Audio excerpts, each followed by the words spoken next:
lunes, de nuevo aquí con todos ustedes. Hoy traemos ante las cámaras al candidato socialista para las próximas elecciones municipales que se celebrarán en mayo de 2015, Pepe Moreno Medina, profesor de Geografía e Historia en el municipio de Mula, da clase a chavales entre 15 y 18 años y 17 años, y con él vamos a hablar de sus inquietudes, de cómo está viendo este municipio, por qué ha dado el paso valiente, algunos dirán que imprudente, ¿no?, por cómo está la política meterse en estos berenjenales. Pero cualquier persona que decida ir a luchar, a defender a su pueblo, siempre va a tener mi respeto y mi consideración. Y con él vamos a hablar de Caravaca, de la comarca, vamos a hablar de educación, vamos a hablar del tema social, vamos a hablar incluso de la irrupción de nuevos partidos políticos, como él lo ve.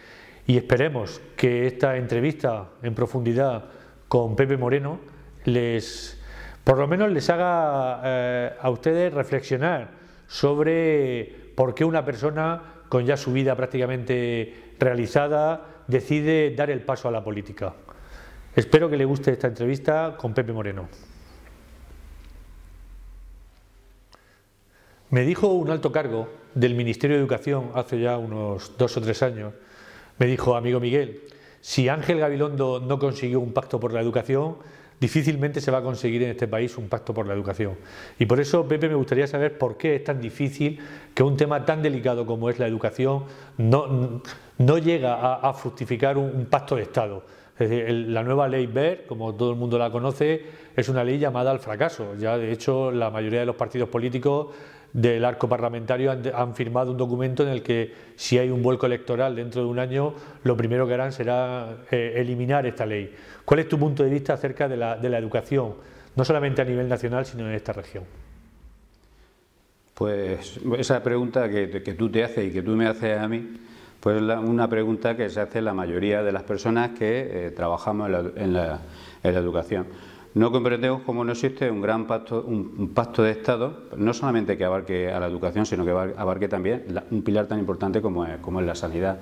Esto de que estemos al albur de que cada comunidad autónoma un poco pues intente intervenir de manera lesiva, por ejemplo en la sanidad o en la educación, pues es inconcebible. De hace unos años acá, cada gobierno que entra intenta dejar su impronta en el modelo educativo, y eso, lejos de solucionar los problemas, lo único que hacen es seguir agravándolo continuamente. Si encima nosotros partimos de que nos contemplamos o nos miramos en un modelo educativo que yo creo que no es el mejor, como es el modelo anglosajón, pues ya tenemos media batalla perdida. Los modelos educativos que mejores resultados lanzan, pero con una diferencia enorme, son los nórdicos, finlandeses, suecos, daneses, noruegos, y ellos tienen un modelo blindado de hace muchísimos años, de hace décadas. Van incorporando las nuevas tecnologías, van incorporando todo lo que conlleva la sociedad actual, pero mantiene una estructura fija. Y cada reforma que se hace como no puede ser de otro modo, aunque aquí no se haga, interviniendo los tres pilares fundamentales de educación, que son las familias, padres, alumnado, y por supuesto los profesionales, que son los que tienen el mayor calado a la hora de hacer esas reformas. Y se hacen de una manera completamente amplia, se hace centro a centro. Cada centro aporta las reformas que su consejo escolar ha pactado previamente, y de todo ese abanico se sacan las conclusiones de cómo debe ser el sistema educativo. Eso es un sistema educativo real. Aquí se está utilizando la educación como arma arrojadiza entre partidos, y así jamás vamos a conseguir frenar el fracaso escolar. Y luego hay otro punto, y es que la financiación del modelo educativo, sea el que sea, en España es muy deficiente. Se nos vende continuadamente que se aumenta el gasto en educación, pero no es cierto. O sea, el alumnado aumenta, y los porcentajes, porque no es igual el millón de hace 10 años que el millón de ahora. Por supuesto, los porcentajes en educación siguen siendo cada vez más bajos y eso es lo que manda. Nosotros no podemos tener una educación de calidad y una educación que frene el fracaso escolar si no está financiada. Al contrario, la vamos recortando, pues además recortamos a nivel nacional, recortamos a nivel autonómico y al final nos quedamos con la escuela en el esqueleto más básico. Y al final se le exige que saque toda la carga adelante al personal docente, ¿eh? Y claro, el personal docente tiene una capacidad. No hay un personal más formado, aunque se venda lo contrario, que el personal docente, porque continuamente se nos exige que nos reciclemos, que nos pongamos al día en nuevas tecnologías, que nos pongamos al día en idiomas. Yo quisiera saber cuántos políticos lo que hacen esas reformas se ponen al día en idiomas o se ponen al día en nuevas tecnologías, ¿no? En fin, yo creo que hace falta por parte de todos los políticos, y aquí no hay distinción de colores, una generosidad muy amplia y pasar de una vez de idearios y de colores y ir a un pacto con, como he dicho antes, con el profesional, con la familia, con el alumno, que son los que tienen que decir, ¿verdad?, qué modelo educativo quieren, cómo quieren aprender, cómo desean enseñar, ¿eh? Y de ahí seguro que nace algo sólido.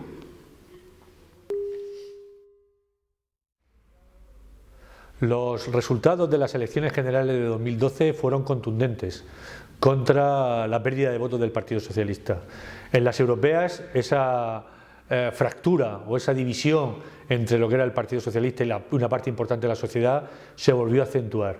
¿Cuáles son las premisas o los condicionamientos que tú ves para que no se siga perdiendo ese voto de millones de personas que llegó a tener el Partido Socialista, hasta 12 millones si no recuerdo mal?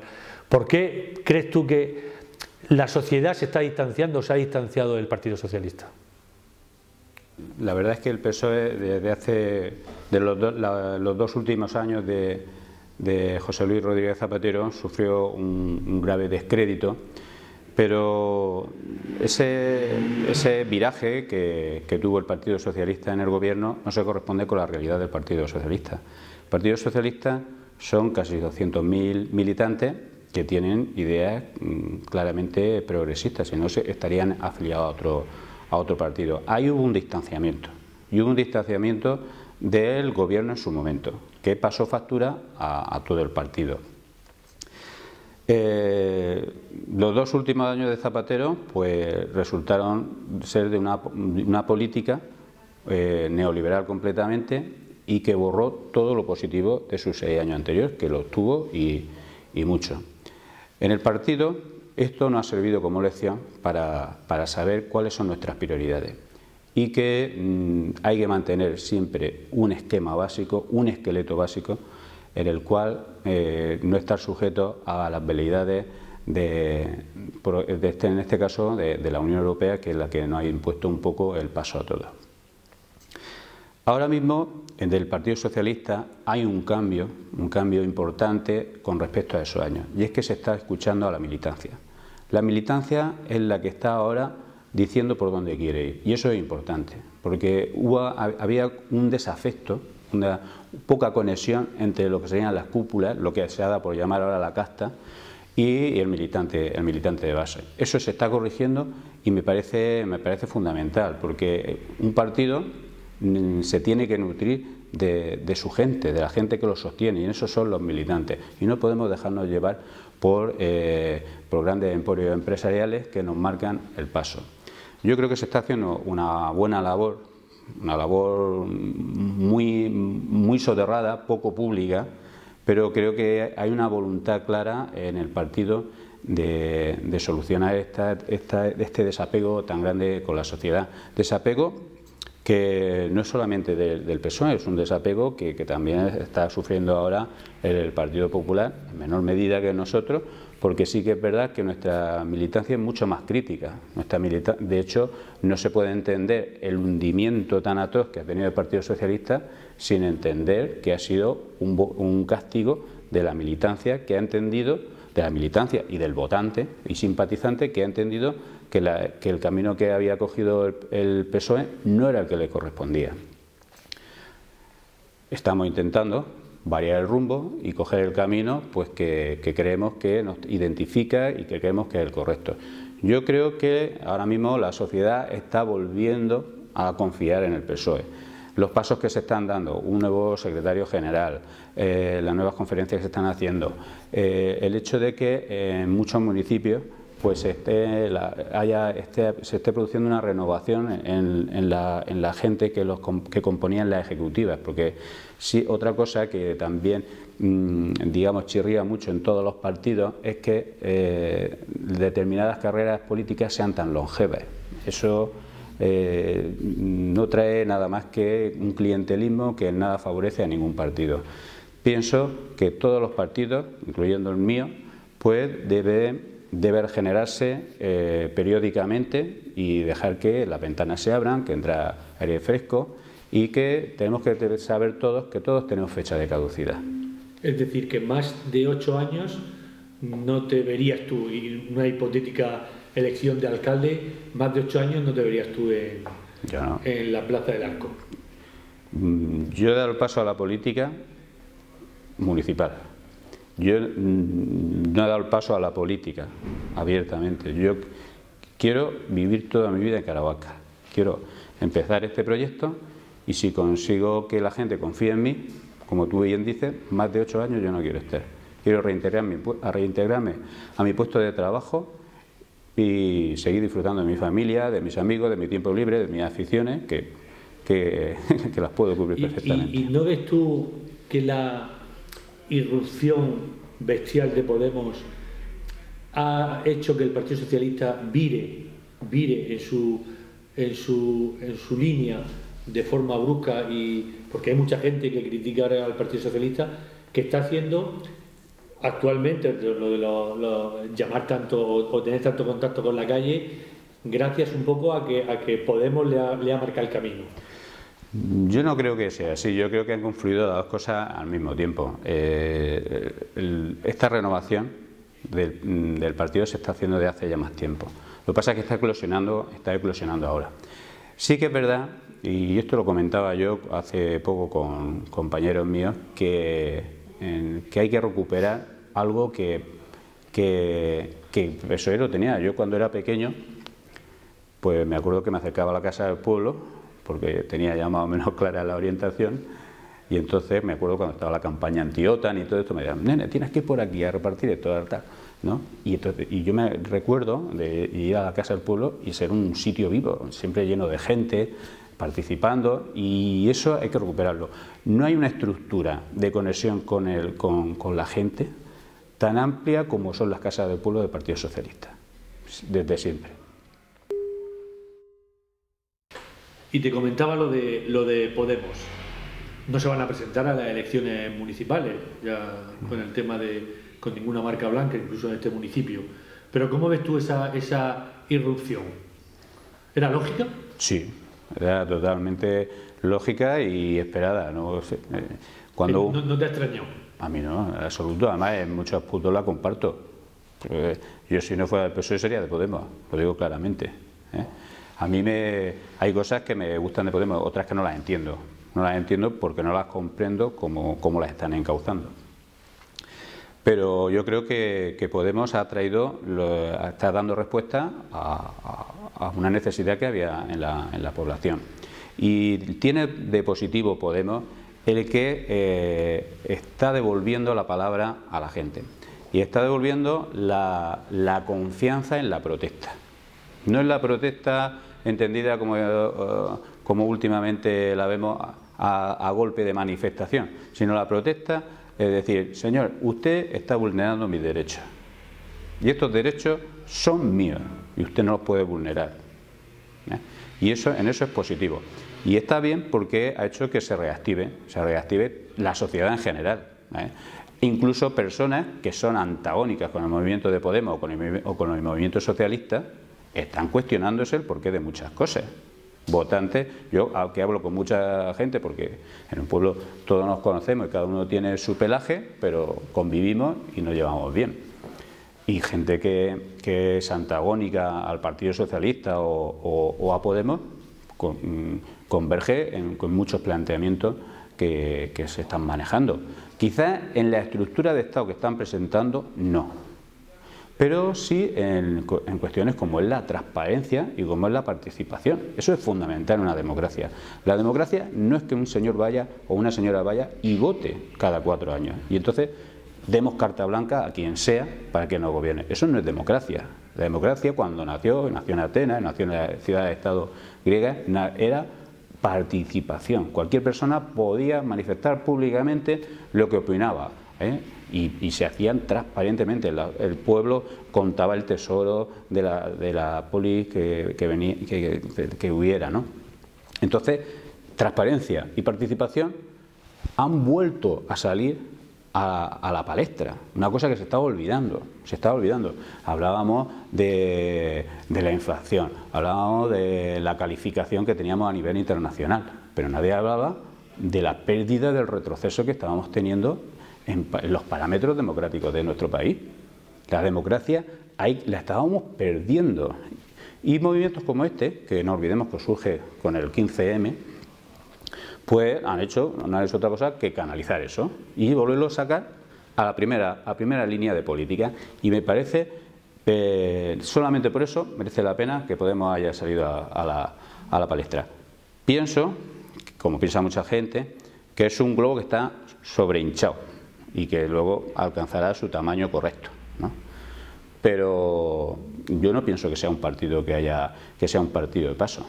Pienso que va a ser un movimiento que ha venido para quedarse, no un movimiento que bajo mi punto de vista vaya a alcanzar la repercusión que muchas encuestas le dan, pero sí pienso que viene para quedarse y que nos ha hecho que nos pongamos las pilas a todos y que pensemos todos, desde todo el espectro ideológico que tiene España, que hay que hacer las cosas de otro modo y que se han acabado ya los reinos de taifas y los cofres del tesoro escondidos, con un mapa que nada más que tienen 2.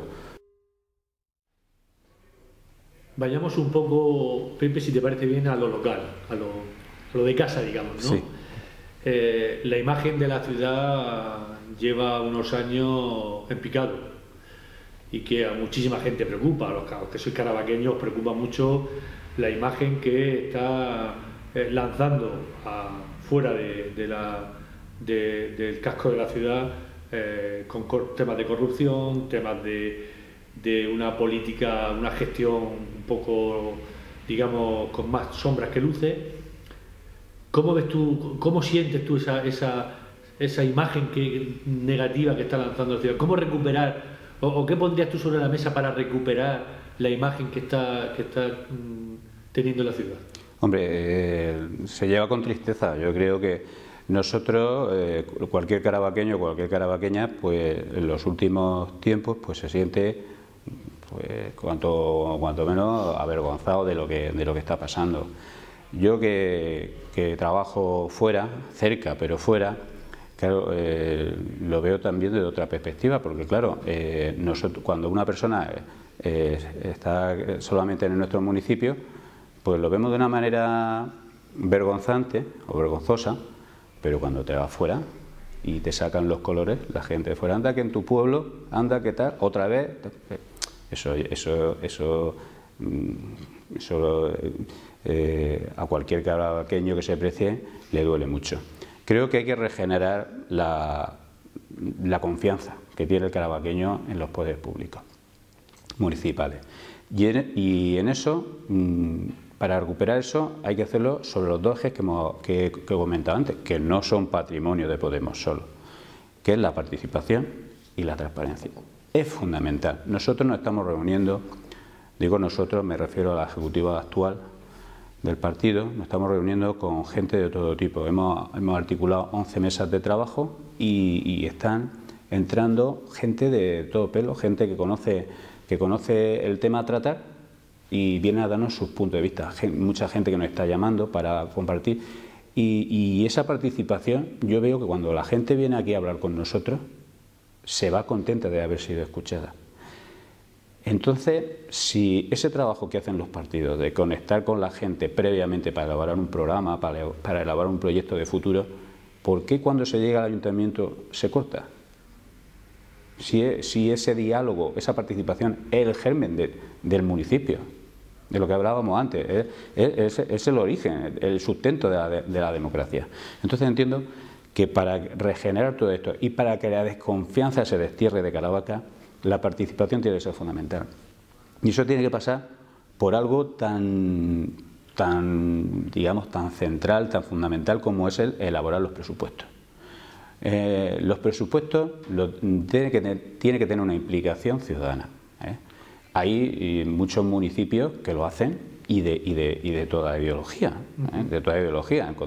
Sí que es verdad que la mayoría son socialistas, también hay que decirlo, pero también encontramos en los pocos municipios que gobierna Izquierda Unida que también lo hace, y en algunos del PP.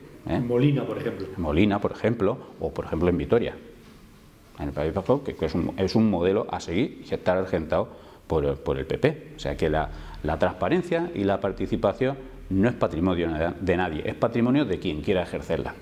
Entonces esa participación es fundamental. Y luego la transparencia. O sea, esto de que ahora mismo no sepamos por dónde van las cuentas de Caravaca, que tengamos ahí un cajón con un nombre que pone Caravaca jubilar y que todavía no se haya abierto, que haya otro cajón que pone otra cosa y que todavía no se haya abierto, esto no se puede consentir. La transparencia tiene que ser algo normal, o sea, no puede ir la oposición, los representantes de la oposición, detrás de una persona para que le den tal convenio, semana y semana. Un convenio, cualquier documento firmado por la administración local, enseguida debe estar publicado en las redes sociales, que lo pueda ver cualquier persona, que cualquier persona pueda decir, mira, esto es lo que ha firmado mi alcalde, pues no me parece bien, o sí, o me parece fenomenal, oye, pues mira esa cláusula. Yo creo que eso es fundamental, y esa es la única manera de recuperar la confianza y de recuperar el desprestigio, no solamente local, sino a nivel regional, que tenemos actualmente los caravaqueños. Vale. No sé, Pepe, si compartes, de los años que yo llevo viviendo en Caravaca, hay dos cosas que a mí me llaman poderosamente la atención. Una, el poco peso que tiene Caravaca en la capital, a nivel no solamente empresarial, sino a nivel social. No tiene una prueba de ello en el Festival SOR 4.8, que la consejería decide un evento de ese nivel, que es un evento importante, que coincida con, para mí, una de las fiestas, no para mí porque esté viviendo en Caravaca, sino desde un punto de vista objetivo, una de las mejores fiestas que hay en todo el Mediterráneo, ¿no? Son las fiestas de la Santísima Veracruz. Y otra de las cosas importantes o de los déficits que veo yo aquí, al margen de esa escasa voz que tiene el municipio en la ciudad, es el escaso concepto de comarca que se tiene aquí. Se habla mucho de la comarca del noroeste, pero yo no veo aquí reuniones de alcaldes, de concejales de empleo para tratar un tema, no veo de concejales de desarrollo o para hablar de polígono industrial y tener un gran polígono industrial. Y yo lo he dicho más de una vez, y te pongo este ejemplo. A 8 kilómetros de aquí, una ciudad como Cejín, con 16.000 habitantes, tiene un auditorio que llevan 4 millones de euros gastados, y a 8 kilómetros en Caravaca, prácticamente el mismo auditorio, con 4 millones gastados, un coste total de 12 millones. Era necesario, por ejemplo, tener 2 auditorios así. Por eso digo, no hay un concepto de comarca, de un proyecto comarca. ¿Cómo ves tú eso? Sí, yo estoy completamente de acuerdo. Y además el ejemplo que has puesto de los 2 auditorios es el más representativo. Es como la ejemplarización del dispendio, de cómo se pueden tirar los dineros de una manera absurda. Sí que es verdad que aquí no se mancomuna nada, y cuando habla no solamente en pocos servicios están mancomunados, y los que están mancomunados están mancomunados y con una rivalidad muy acentuada de cómo gestionarlo entre los distintos ayuntamientos, con lo cual no existe una verdadera vocación. Cada ayuntamiento tiene su personalidad y tiene su peso específico, pero yo creo que le corresponde a Caravaca, por la población que tiene, por la historia que tiene, porque tradicionalmente ha sido el motor de la comarca, le corresponde a ella tirar de otras localidades. le corresponde hablar, entenderse y mancomunar muchos de los servicios que se están haciendo. Hay una despreocupación total por el tejido industrial, pero total, ¿eh?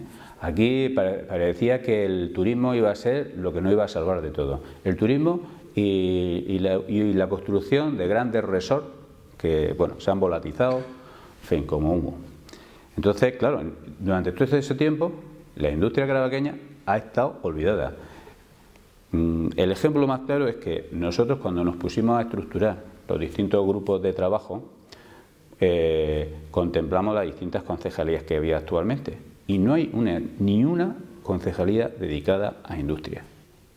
Están soterradas por ahí en competencia de otras concejalías, cuando la industria carabaqueña demanda una atención exclusiva. Para el empleo carabaqueño, de más calidad o de menos calidad, siempre ha sido una tabla de salvación el calzado en Caravaca. El calzado tradicional, el calzado de Caravaca ha pasado por todo, por etapas mejores, peores, pero siempre ha estado ahí y dando empleo a un tejido importante de la población. Pues se lo ha olvidado. Y ahora mismo nos encontramos nos encontramos con empresas que empiezan a hacer un calzado de calidad y que empiezan a implantarse en los mercados. Ahora parece ser que empezamos a mirarla un poco, pero durante estos años ha estado olvidado. Ellos un empresario tiene que luchar por su empresa, lógicamente, él solo, pero no estaría más que de vez en cuando tuviera la ayuda de alguien y se estructurara de una manera razonable los polígonos industriales. Lo que no tiene sentido ahora mismo es que haya una dispersión de la industria brutal. Lo lógico es que la industria, y más si son industrias complementarias, como puede ser en los distintos sectores del calzado, pues que se les dieran las facilidades para agruparse, y eso no se da. O sea, ahora mismo hay más posibilidades, hay más terreno, posible terreno industrial que posible urbano. ¿Por qué? Porque se han preocupado en que las viviendas fueran lejos, con recalificaciones que beneficiaban a quien beneficiaba, ¿no? Y ahora nos encontramos con un núcleo urbano rodeado de dispersión empresarial. Cuando tenemos un polígono de Cávila, que es lo que se tenía que haber potenciado. Un polígono de Cávila que se abastece todavía años después con agua de pozo. Eso es inconcebible. Eso es inconcebible. Entonces, pues yo pienso que hay que mancomunar los servicios, como muy bien dices, culturales, sanitarios, de asuntos sociales, que son los que están mancomunados, pero están, digamos, con un mal entendimiento entre las distintas administraciones locales. Pero hay que tener un plan de la industria de Caravaca. Sí, te lo decía porque, por ejemplo, cuando te he dicho al principio la voz, cuando que Caravaca no tenía una voz fuerte en Murcia, ¿no? Yo ahora mismo, cualquier empresario tiene una demanda y tiene que irse prácticamente él solo a hablar con el Instituto de Fomento, con la Consejería de Industria, pero no existe como en Cartagena la COEC, en Murcia o el Lorca la CECLOR, no existe, que sigo sin entender por qué no hay ese tejido empresarial social fuerte. Decir, no, mire, cuando habla Caravaca, no habla Caravaca, habla la comarca del noroeste y que representa tanto por ciento del Producto Interior Bruto, y ahí he hecho en falta eso. El político no tiene que ser una persona que tenga que saber de todo, lógicamente, pero sí que tiene que ser una persona que dinamice la sociedad. El político o la política, cuando llega a un sitio, tiene que intentar que la sociedad en la que vive funcione bien. Y yo creo que en este caso está muy bien que haya asociacionismo empresarial. Lógicamente son ellos quienes tienen que buscar las soluciones a sus problemas.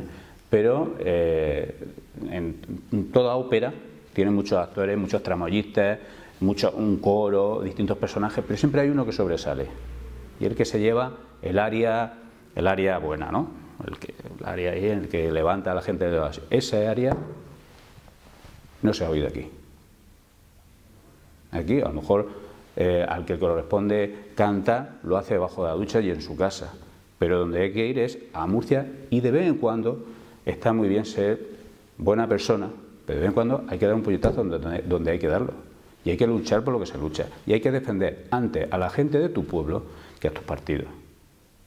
Yo, como he dicho antes, mi recorrido en la política quiero que sea local. Es decir, una vez que acabe esto, yo no quiero irme a ningún sitio, me quiero ir a trabajar al sitio, porque vivo muy bien. O sea, yo tengo mi vida resuelta, tengo una casa que se adapta a las necesidades de mi hijo, tengo un coche para poder llevarlos cómodamente y no necesito.